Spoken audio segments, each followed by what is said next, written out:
Hey everyone, welcome to The Explainer. Today, we're taking a really close look at what was honestly a totally transformative year for regional mining company Fortress Minerals. And to help us unpack it all, we've got our lead analyst here. Welcome. Thanks so much for having me. I'm excited for this one. We're going to dive right in and look at exactly what fueled their massive financial growth this past year. And don't worry, we're leaving the confusing financial jargon at the door today. Just clear, straight facts on how they operate and what their roadmap looks like moving forward. Awesome. So let's just start with the million-dollar question. Or, well, the multi-million-dollar question in this case.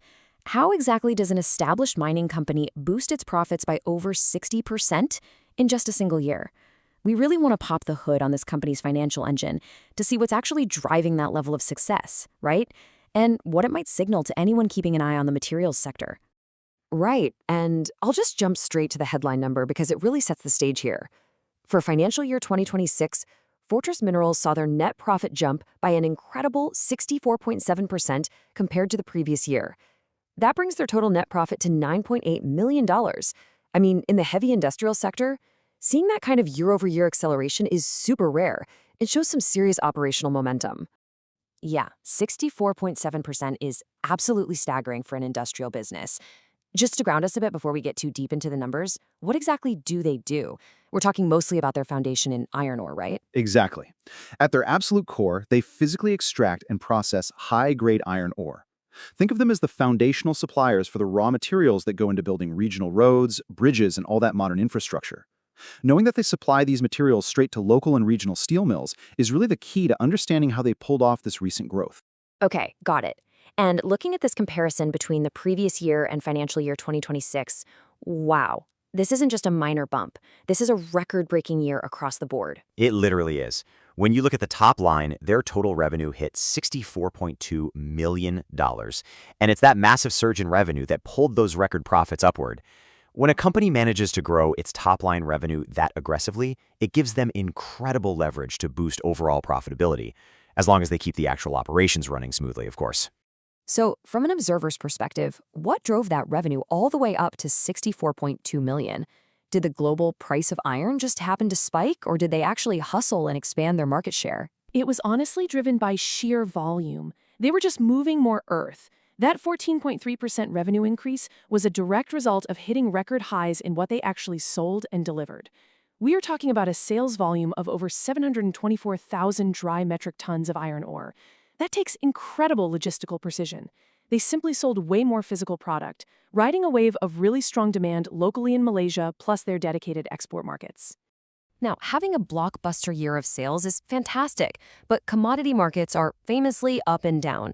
If you're analyzing this business, you really want to know, is this demand actually going to stick around? Oh, for sure. Predictability is basically the holy grail in the mining sector, and they've managed to secure exactly that by locking in guaranteed buyers.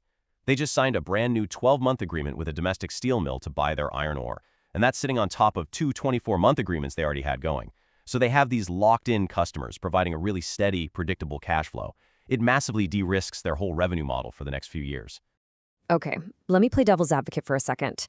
Yes, revenues were climbing, sales hit record highs, that's all great. But what about the reality of mining costs? Because running a mine is insanely capital intensive. Didn't digging up all that extra iron ore cost them a fortune out of pocket? That's a totally fair question. And the reality is, yes, their costs absolutely went up. Total production expenses increased by 17.8%, hitting $26.9 million. When you translate that to the day-to-day operations, it means they had to spend more on direct materials, paying a larger labor force, and the literal drilling and blasting required to get that extra ore out of the ground. When you're producing at record volumes, your operating expenses are naturally going to reflect that hustle. Right, so you got to spend money to make money. But the real test is whether they kept enough of that cash at the end of the day to make all that extra blasting and drilling worth it. They absolutely did. And this is where it gets really interesting. Despite those rising costs we just talked about, they maintained a super robust gross profit margin of 58.1%. To put that into perspective, for every dollar they made in sales, they kept over 58 cents after paying for the heavy direct cost of mining. On top of that, their core earnings from daily operations grew by 19%. That just proves their operations are highly efficient and incredibly tough against inflation. Let's shift gears and look to the future. They've clearly built a rock-solid foundation. But the thing with mining is, every time you dig something up, your assets deplete. So where does the company go from here to replace what they've sold and keep growing? Oh, this is where the story gets really fun. They're launching this massive new phase of strategic growth centered around a major site called the Mengapar project. So they aren't just sitting back enjoying their iron ore success. They're actively building their next giant revenue engine. And looking at this, it's not just about digging up more iron, is it? This looks like a big shift in what they're actually hunting for. It's a huge strategic pivot. Fortress is expanding beyond iron and moving heavily into other critical minerals, specifically copper. This is a very deliberate move to line up with global sustainability trends. I mean, copper is basically the metal of the future. It's absolutely crucial for electric vehicles, wind turbines, and upgrading the global power grid. By stepping into copper, they are putting themselves right in the path of a massive, multi-decade wave of demand. No way, and it doesn't even stop at copper. It looks like they're also exploring for gold and silver at this Menggahara site. That's a pretty brilliant way to diversify and protect against price drops in any one specific metal. Exactly. They're diversifying, but they're doing it in a really disciplined way. They aren't just flying all over the world chasing shiny new projects. They're expanding right in their own backyard, where they already have regional expertise and infrastructure in place. Let's talk about the sheer scale of this Mengapur project, just so we can wrap our heads around how big this expansion actually is. This scale is immense. We're talking over 950 hectares of land. Their goal is to kick off commercial production of these new minerals by financial year 2027. And get this, they're designing the main facility to process an incredible 600,000 tons of material every single year. Once that facility is fully online, it could fundamentally change their entire revenue profile. But location is everything, right? Especially when you're dealing with heavy materials. How hard is it going to be to actually move 600,000 tons of earth out of the site and over to the buyers? Well, they planned the logistics beautifully. These new sites have super easy access to local highways, and they're only about 85 kilometers from Kuantan Port. Being able to tap right into that existing infrastructure is huge.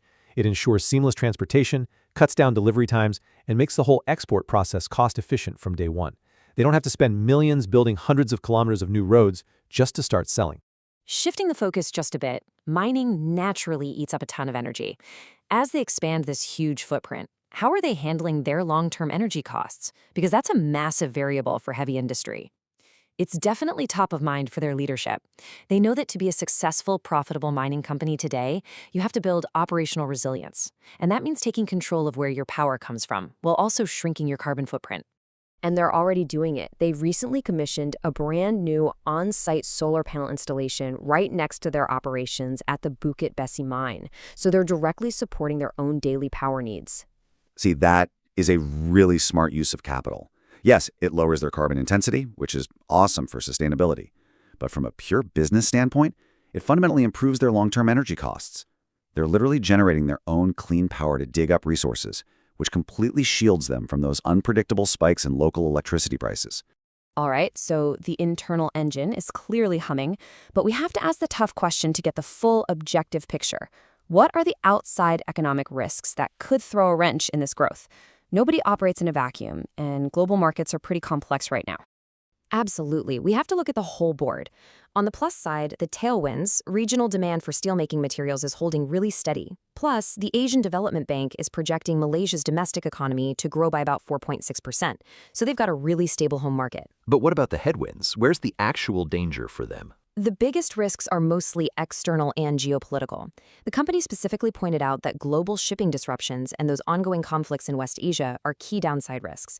Those kinds of events can tangle up international trade, create massive port bottlenecks, and ultimately drive up the shipping costs they rely on to get their products to global buyers.